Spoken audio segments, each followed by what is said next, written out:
Welcome to Shooting Straight with Brad and David. I'm Brad Carlyon, your Navajo County attorney, and unfortunately, Sheriff Klaus wasn't able to be with us today, but in his place, he sent his Chief Deputy Brian Swanty.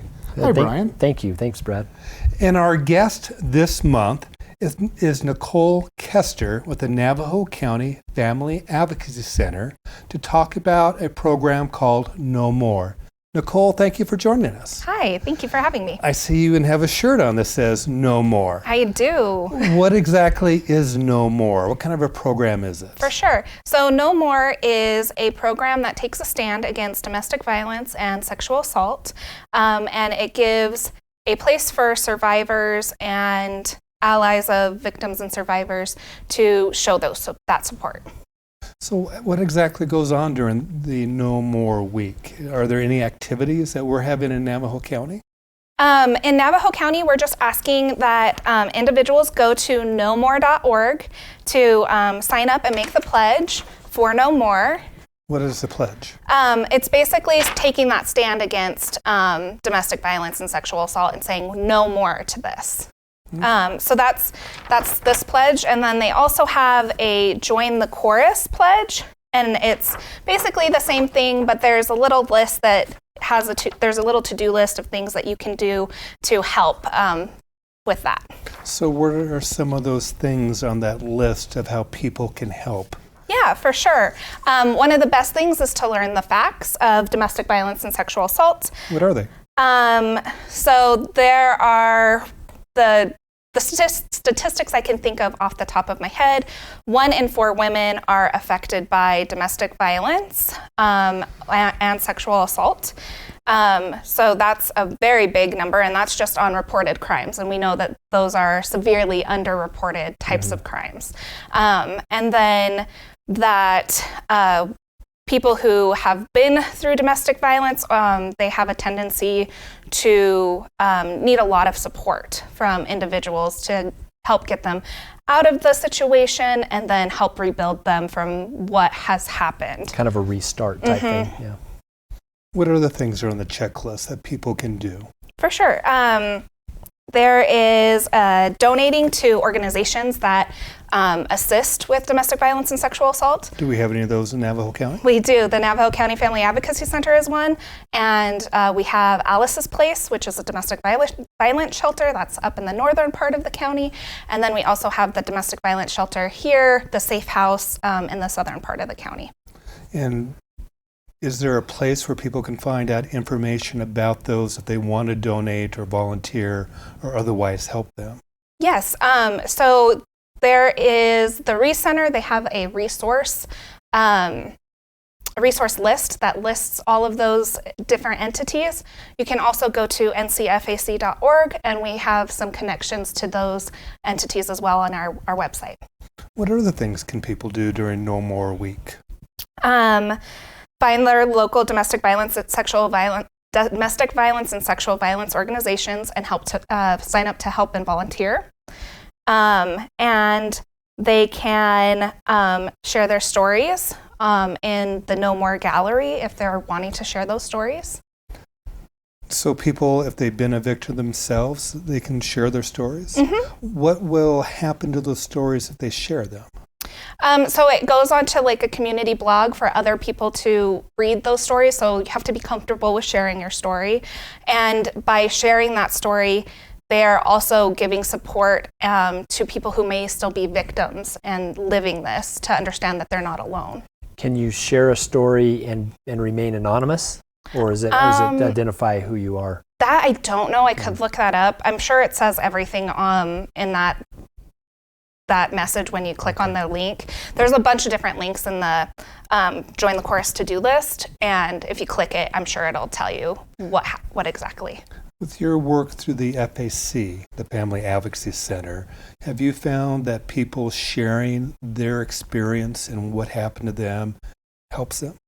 Yes, I have. I know that we've had a couple of different groups, survivor groups, and that from those they have expressed that it's helpful to know that they're not alone. So it's good for them to share it so they know they're not alone. Do you find it also helpful to others who may be not ready to share to listen? I do. I don't know if there's any statistics on that, but people who aren't ready, who have heard stories, come to us and tell us they felt guided to the center because of somebody else telling their story. So it empowers them, yes. Gives them that courage to come forward. I know you've been a victim and you've spoken before. Yeah. Did it help you? Yes, very much. Why did it help you? It was a release. It still hurts. I understand. But it's nice to know that I'm heard and validated. So, how long ago did you first share? It was at the candlelight vigil. Publicly, it was at the candlelight vigil for Alice's place 3 years ago, I think. Before the pandemic, I Yes. was there. I was there and I saw people approach you.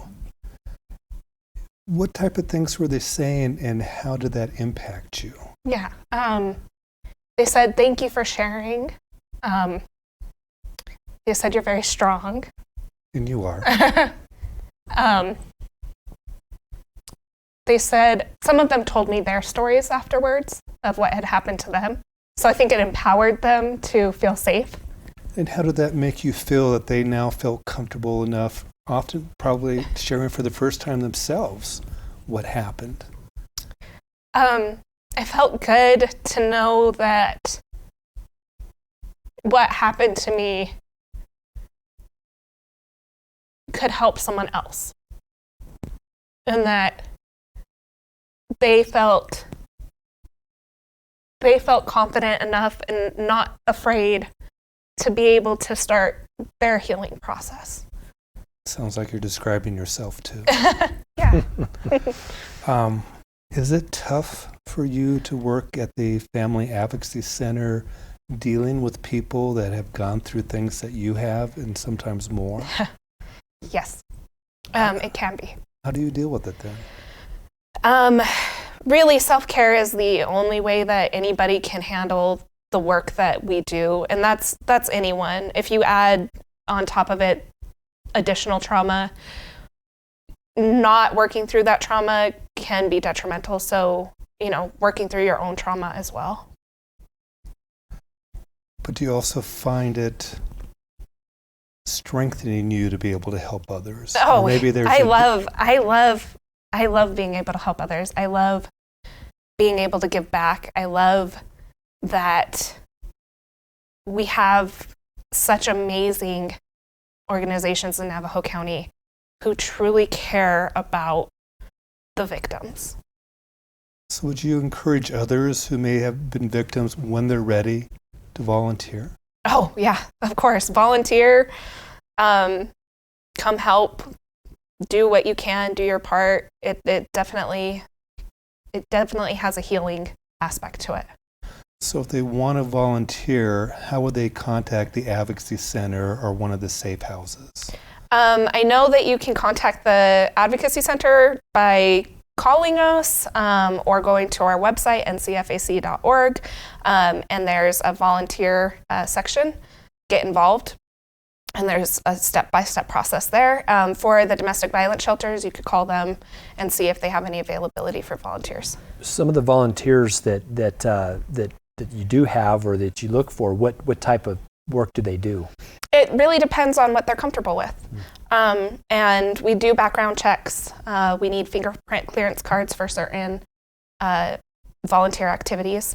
But really they have the whole aspect of the job that they can do. The only thing that they're not really allowed to do is like the forensic interviews, but they can help with general maintenance of the Family Advocacy Center. They can work as an advocate. They do have to go through those processes to be able to become a volunteer advocate, but really the whole spectrum. We have jobs available from office work to crisis response. Counseling and helping them Oh, we'd love to have a counselor. I would love to volunteer. have a counselor at the center. We don't have that at the moment, but like when I say counseling, like encouraging them to stay, on the path that they're on, stuff like that, like peer-to-peer. Yeah. We don't have really peer-to-peer volunteers at the moment. That will take a lot more training. Oh. But we can train them for the advocacy. We do have a training module for that. They can assist with fundraising activities, clerical work. As Nicole pointed out, they could put on their own fundraiser for us if they wanted to, with the proceeds coming our way. And we've had people do things of that nature before. And all the money that we raise at the Advocacy Center goes to those children and adults who have been victims of physical and sexual abuse. Yeah, they go all to services and Wow. other Quite a aspects. program. It is.